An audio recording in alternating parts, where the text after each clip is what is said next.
ilhaan cumar oo xubin ka ah Koongareeska waddanka Mareykanka ayaa waxay sheegtay in aan la aamusin karin kadib markii ay soo wajahday dhaleecayn la xiriirtay hadalkeedii ku saabsanaa weeraradii 9/11 ee Mareykanka.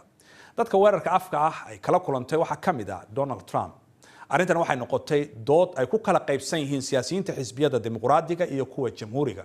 jamhuuriyiintu waxay ku eedeynayaan ilhaan in ay yaraysanayso weeraradaasi, laakiin dimuqraadiyiintu waxay si weyn u difaaceen hadalkeeda waxaana ay sheegeen in nuxurka erayadeeda si khaldan loo xigtay. Axmed Xaaji Xasan ayaa faahfaahinaya.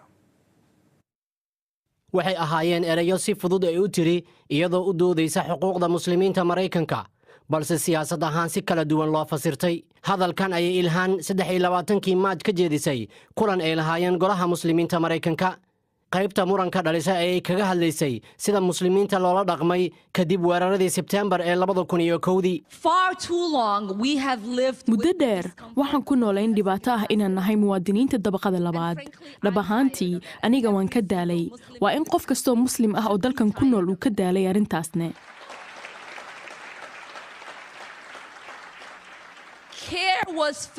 taas waxay bilaabatay kadib weeraradii 11 Sebtembar, sababtoo ah waxay ogaadeen in dad ay wax sameeyeen, kadibna annaga dhammaanteen ayaa luminay xurriyaddeena bulsho ahaan.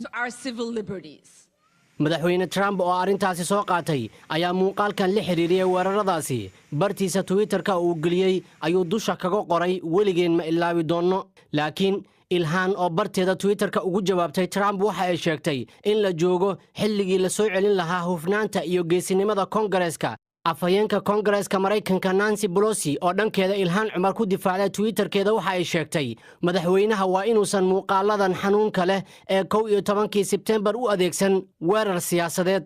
hase yeeshee Ronna McDaniel oo ah gudoomiyaha guddiga qaran ee xisbiga jamhuuriga waxa ay sheegtay in hogaamiyaasha dimuqraadigu ay tahay inay cambaareeyaan waxa ay ku tilmaamtay ismuujinteeda dhiiran ee xushmad darada ah.